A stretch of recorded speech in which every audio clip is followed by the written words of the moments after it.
Tom. You're welcome. Thank you, Jane. Would you have him say his name so we represent? Are you ready, Jane? Yes. Jackie, please continue. Okay, thank you.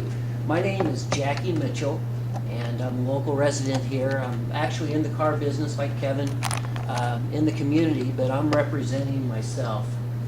And I just had a little concern when I saw this, and I have not seen this before, but when I see the setback and I see the little divider there at the 300-foot mark, I understand what it's trying to do.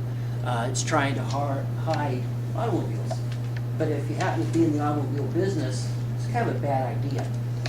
And I have purchased interstate frontage property before in my history, and it's not inexpensive. And when you have that much dead space that I can't merchandise on, it looks like that with the ideal that you have, it looks like it's a really expensive piece of ground that, unfortunately, if a manufacturer wants to, say, come to Greensburg, they like the idea of having interstate frontage. They like their stores to be seen from the interstate. So it's going to be set back from Veterans Way. So you're going to have a lot of asphalt and greenscape. I'm all about that. As an example of manufacturers I've been involved with, they're all about smaller carbon footprints and neat facilities and all of those neat things that you get credits for, and I've had some experience with that in the past. But what we're proposing to do there, I believe, in my business, it's detriment, and it's also a very expensive dead area. You know, again, there's in my industry today, there's a lot of neat ways to display automobiles and to do things tastefully. And I know we don't really have much of that going on around here, but if you go to other areas and go to some of the autoplexes and things, they're doing fabulous things with hardscapes and landscapes and all of those things, and the manufacturers really want you to do that. And you're going to have 7 to 10 acres minimum of what somebody will want you to do if they want to come to this market and open up a new car store. So, with that said, I would sure hate to have the city create an environment that was going to be detrimental to obviously being effective in what we do, and that's selling cars and being able to display them in a professional manner that's attractive and effective, and more than anything, you have to make this to where you get a great return on your investment. And when you're buying property like what all of this is going to be, it's going to be super expensive, unheard of in this market. But again, Greensburg's going to grow, and eventually it will lead to. I think you'll see a car store out in that area one of these days, whether it's mine or whomever's. As you mentioned, you want to set the hoops now. Don't strangle somebody that's trying to maybe come into the market and build something and pay the kind of money that we're going to pay for this real estate and sort of be handcuffed and not be able to do anything with this property immediately off of Veterans Way. That's just my opinion. Thank you, Jack. Okay, thank you. Anyone else in the audience? Yes. You might have to tuck that down because I'm vertically challenged. I'm Benny McNeely with Bloom Bank, and can I take this down to where the overlay map is? given the troubles we've had, I don't want to mess anything up. Well, this computer's ripe for that. Oh, well, okay.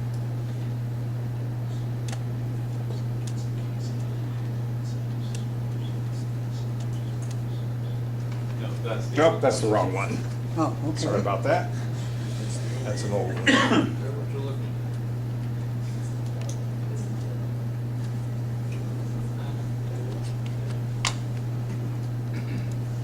That's the one you want. Okay. All right. You can follow me if you want to. Okay, this is the ground that we own, and we got it through foreclosure. There's a small parcel here that this whole process makes almost undevelopable. It's a little better than an acre that got cut off when this road went through because the property line went like that. Now, just as a matter of full disclosure, I have talked with Jeff on multiple times about putting a small strip center in there, which I think would be tasteful and appropriate because there's one next to it. But that does make it more than a little bit difficult, almost impossible to do that. The other comment I would have is, as Jeff made a reference to, and a couple of others have, to the meeting schedule. When I left the last meeting that we were invited to, I was under the assumption that I was going to get a set of notes to get us to this point, and we would be asked back to go over that and then take it a step or two further, because addressing that was one of the things that still needed to be done, along with a couple of parcels that Bank has that are over on that side, that are smaller parcels that need some amending to allow any kind of reasonable development on those. And we need to be able to express those issues. This is an improvement, I will candidly say that, from the original. It's not, in my mind, a finished product, because there was more things I think needed to be discussed to get it to that point before it got back here. So I think there's still work to be done to get it to something that everybody could live with. Thank you, sir.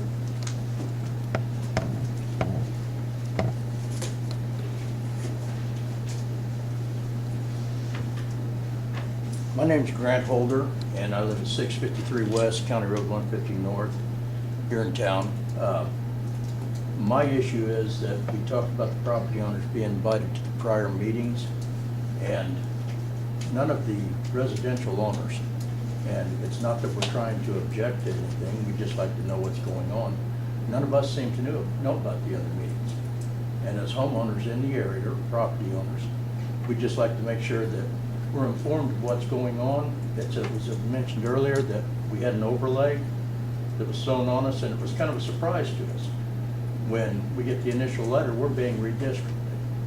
And many of us are looking at it in different directions. You heard one point of view earlier, there's other points of view that are out there. But I'd like to just make sure that all property owners are invited to future meetings where we're in, it's open to the public. And that's the only request that I've got. Thank you, sir. All right, thank you.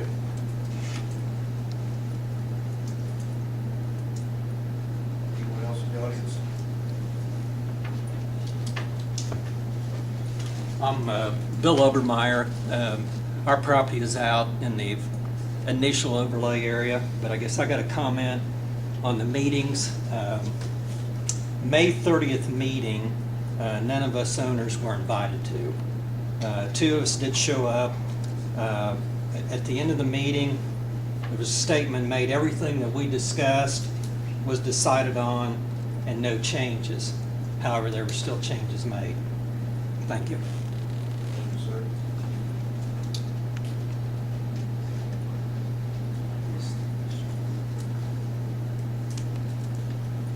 Stephanie Hoover, I'm an attorney at Wickens & Wickens, and I'm here on behalf of one of the property owners for Scheidler LLC.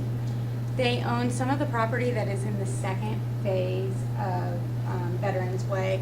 Particularly, the biggest concern is the part where it curves.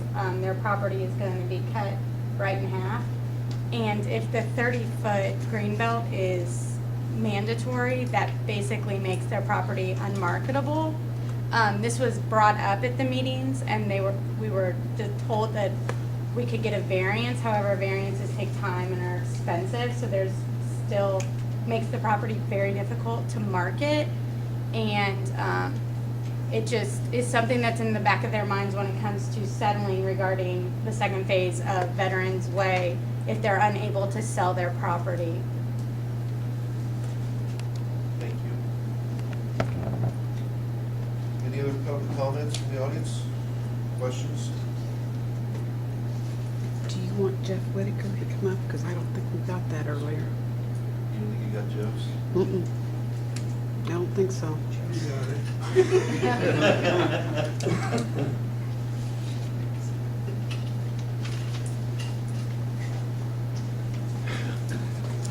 Good evening, guys. Mayor Dan Manis.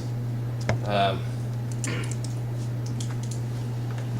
not sure about the May 30th meeting. Basically, we had 3 previous meetings with property owners, except for the homeowners, and I apologize for not getting that to you guys. We were hammered about making sure the property owners, we didn't, just, should have been discussing it with you. But what we did, we had a steering committee when we started out. So, okay, sorry.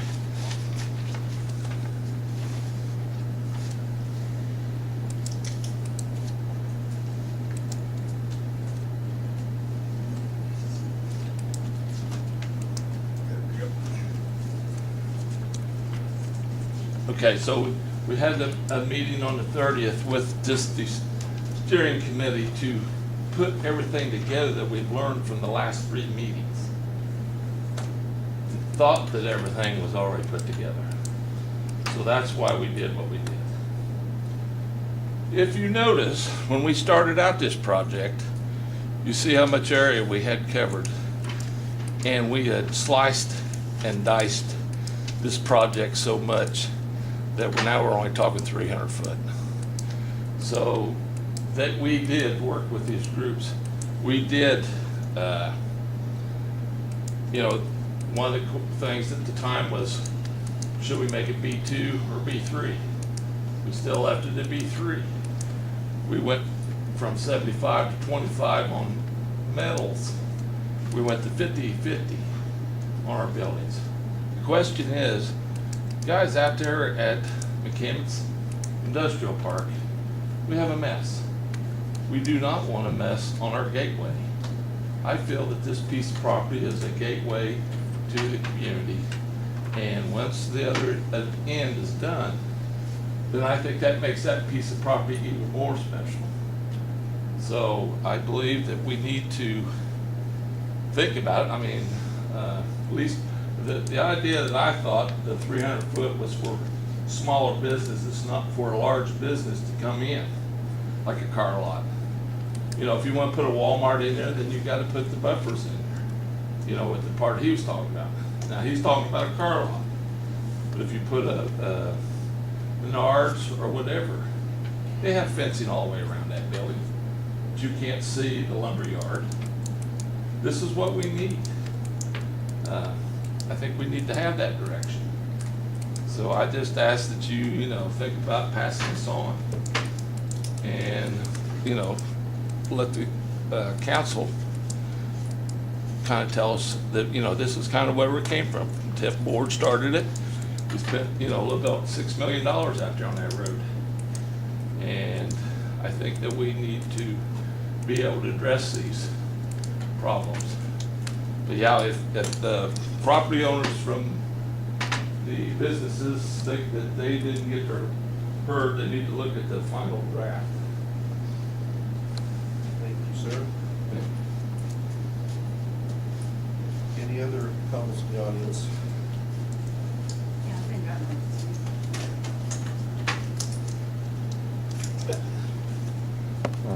Charles Fogg.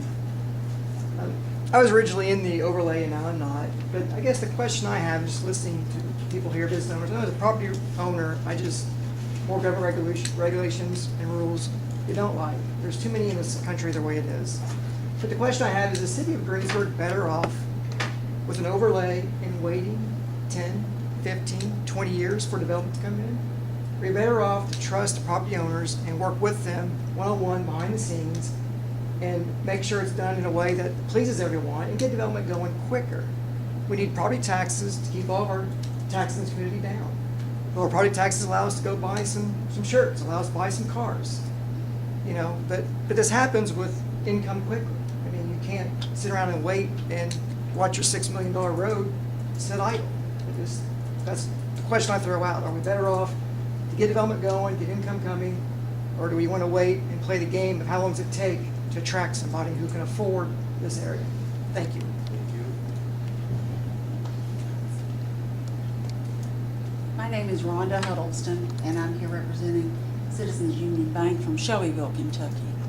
I really wanted to just reiterate something that we brought up in each of the meetings that we attended, and that is that after Citizens Union Bank gave the city land to expand Veterans Way, we're down to 210 feet of depth. And that doesn't leave us with much once we put a 30-foot overlay in there. Goes to the marketability of our property. And we've talked, I guess what I'd like to say now is if this is enacted, we'll be back here asking for a variance, because this makes that property almost very difficult to develop. I shouldn't say impossible. We haven't been able to develop any of it yet, so we're putting new restrictions on it, make it even more difficult. Thank you.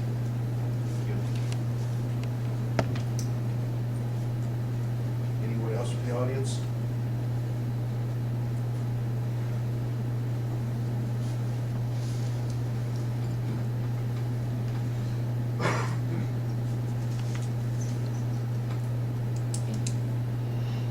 Anything from the board?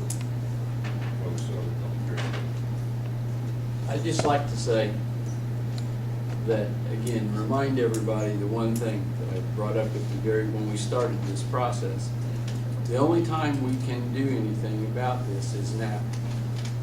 If we do not enact this, and that's whatever the board wants, and tomorrow somebody shows up and wants to build according to our existing ordinance, even if we don't like it, there's nothing we can do about it. The only time you get to change and make changes is before someone approaches you. The day they approach you, the rules that are in effect that day is what they can do. And like Mayor Dan said, I really think this is the future gateway to our community. And I'd just like to see that it gets developed with a little bit of style. I'm not here to, I'm disappointed that you property owners, the residential owners didn't know about it. I didn't realize that. And I was unable to attend the last meeting due to personal issues, and I didn't realize that at the May 30th meeting you all weren't there and don't feel that you got your say. But I still think this is a good idea, and it's something we need to enact. Okay, one last call for comments from the audience. Having seen no hands go up, I'd ask for a motion to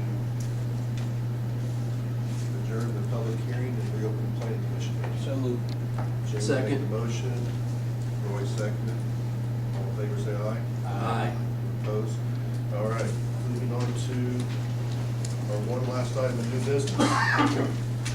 Discussion of recommending to City of Greensburg Common Council an amendment to the zoning ordinance to create the Veterans Way and Memorial Way overlay district and amend the zoning map to include 58 parcels in the overlay district area. I guess my comments on this one, I want to thank everybody for the time they put into this, because I think they put a lot of time into it. The steering committee put in a lot of time into it. The property owners have come and put a lot of input. I know the city's invested some money into this, and we're trying to do the right thing for this, this gateway for our city. And I think everybody's very passionate about it. It's the right thing to do. I think, and I was in support of doing the overlay district early on, saying, hey, this is the right thing. However, looking at it retrospectively now, I think that what we should have done is we should have put this in place before we built the road, before we put the road in place. And we've got parcels here that we're going to make almost undevelopable. undevelopable. We're trying to create some hardships. I think we've had some bumps and bruises along the way, and we haven't properly got feedback from the property owners or got their involvement from the beginning. I don't know, I'm not in support of passing the overlay district. I would not recommend that we send it to council for approval, and if it does come to council, at this point in time, my vote would be to turn it down. Follow up with your comments, Sir Jamie. I had a conversation with Chris about a week ago, and it was my understanding, and Chris, please correct me if I say anything out of context. It was my understanding that eventually we either had to move this to council with a favorable or move it to council with an unfavorable recommendation. Or no recommendation. Or we can move it with a no recommendation. The feedback I got from Chris was that we couldn't stop it at this level. Am I mistaken? That's the way I read the statute that deals with rezoning. On 602, we're dealing with the change to the zoning maps. It's a step-by-step process that we go through. And I guess in hindsight, it maybe it could have been done differently by the plan commission to make it as not go through the public hearings and actually get into the statute itself. I think what we've done though, we're in the statute at this point. So we're at the point where the plan commission would prepare a proposal so it's consistent with section 601, which just talks about the actual zone map change. The next step would be the plan commission, the legislative body, both must comply with section 603, which outlines the factors that you would consider in a rezoning. 4, the plan commission must give notice and hold a public hearing, which is what we're doing. 5, the plan commission must certify the proposal to the legislative body under section 605 of this chapter. And then the next steps go back to the legislative body, which would be our council.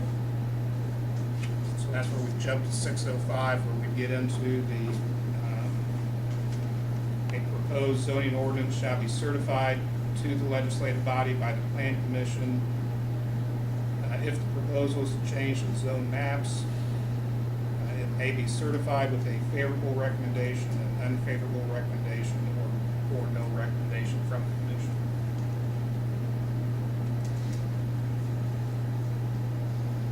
Any other commission members have comments? Please.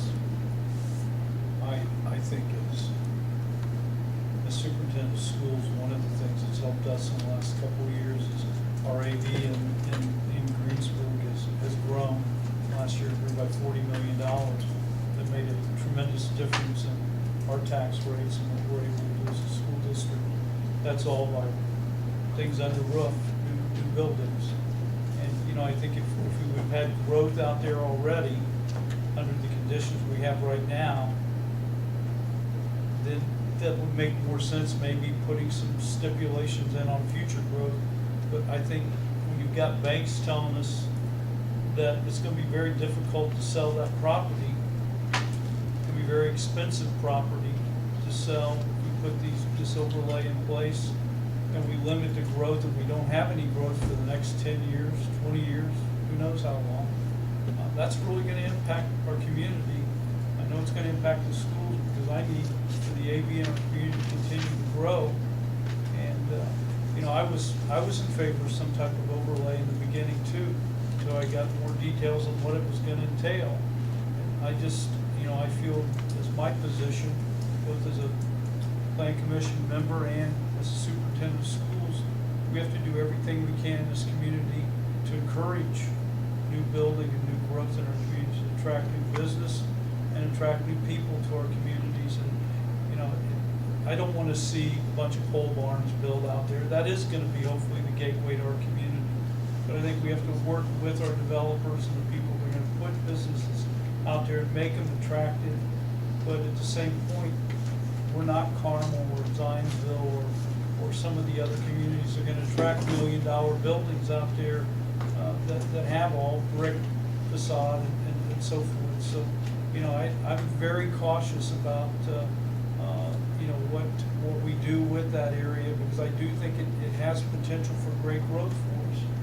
But we can't make that growth not happen because we made it too expensive. You know, their businesses are going to go wherever it's going to make the most sense for them to go.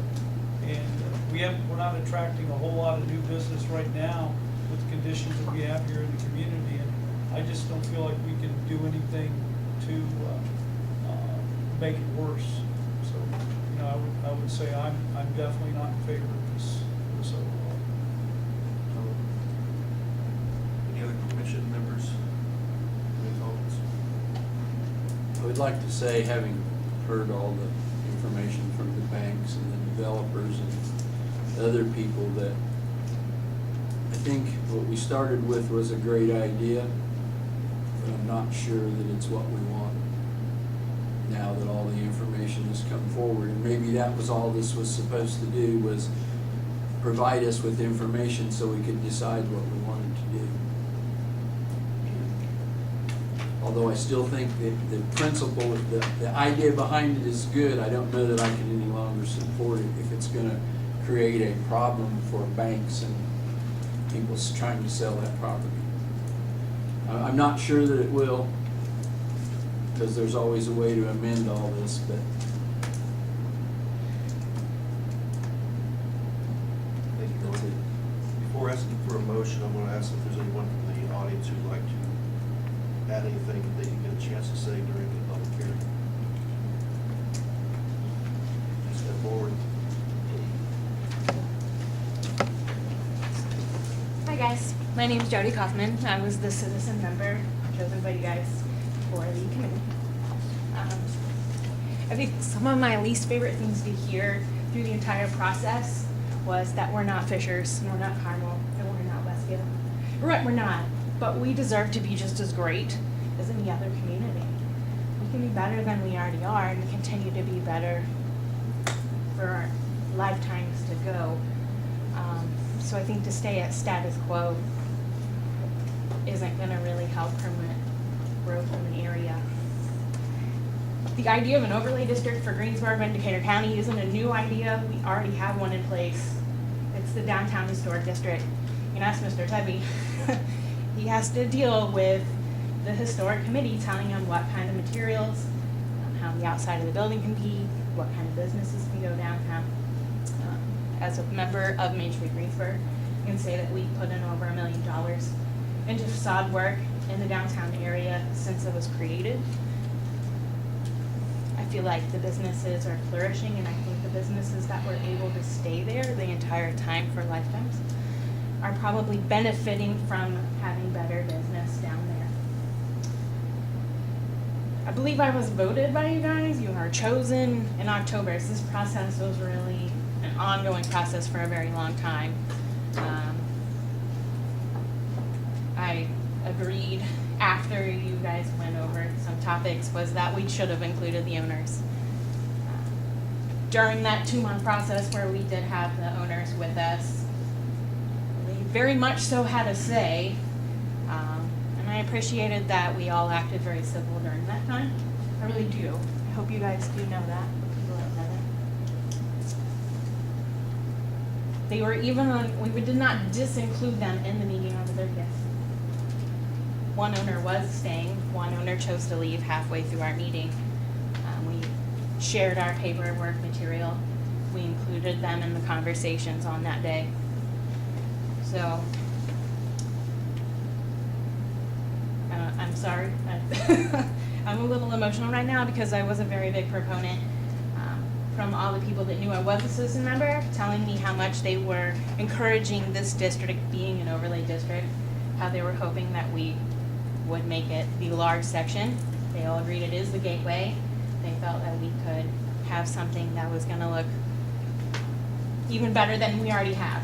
The businesses that we have now are great too, so don't get me wrong there. Yeah, sorry, my thoughts aren't really together. I'm a little emotional right now.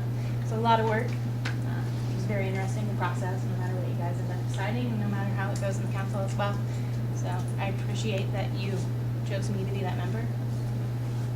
On a final note, I will say, as a prior resident of Hillcrest, when we didn't choose to put you guys in that area, it was very much my opinion to make sure that, one, nothing affected the neighborhood, because you guys are very proud of your homes and you should be.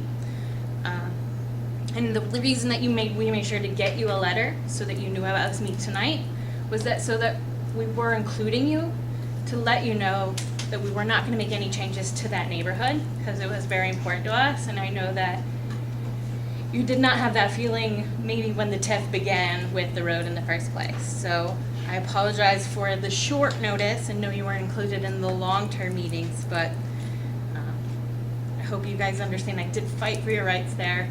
I was very proud to be a member when I lived out there now. So thank you for your time. Anyone else in the audience? Having seen no hands, nobody approaching, based upon all the conversations and comments from commission members who have so chosen to speak, I'll ask for a motion to move this to council with an unfavorable recommendation. I'll make that motion. I have a motion made by Jamie. Do I have a second? I'll second. I have a second by Mark. Don, please. John? Just real quick, a vote yes means that you want it moved to council with an unfavorable. A vote no means that you don't want it to go to council with an unfavorable, just so everybody's clear. Okay. Go ahead. Okay, the motion is to move to council with an unfavorable. Recommendation. John? No. Bruce? Roy? No. Jamie? Yes. Kevin? Yes. Mark? Yes. Tom? Yes. Okay, based on members here, it's a 4-2 to move to council with an unfavorable recommendation. Okay, next item of business. I don't think we have any other items of business because we covered everything prior to the public hearing. Does everyone agree with that? Correct, sir. Do any commission members have anything they'd like to say or add? Okay, having heard none, I'd like a motion to adjourn. So moved. Have a motion from Roy, do I have a second? Second. Second from Jamie, motion to adjourn. Any